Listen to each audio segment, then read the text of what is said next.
தாக்குதல்கள் இடம்பெற்று வரும் பகுதிகளில் வசித்து வரும் இலங்கையர்கள் தொடர்பிலான புதிய தகவல்கள் என்ன?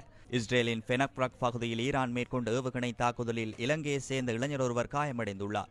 தாக்குதலில் அக்குரச பகுதியைச் சேர்ந்த விமுக்தி அசங்கவின் பாதத்தில் காயம் ஏற்பட்டுள்ளதாக இஸ்ரேலுக்கான இலங்கை தூதுவர் நிமல் பண்டார தெரிவித்துள்ளார். குறித்த இளைஞரை சிகிச்சைகளுக்கு உட்படுத்த நடவடிக்கை எடுக்கப்பட்டுள்ளதுடன் அவர் நிலைமை கவலைக்கிடமாக இல்லை எனவும் இஸ்ரேலுக்கான இலங்கை தூதுவர் குறிப்பிட்டார். இதேவேளை ஈரான் நேற்று நடத்திய தாக்குதலில் இலங்கையை சேர்ந்த 2 பெண்கள் காயமடைந்துள்ளனர்.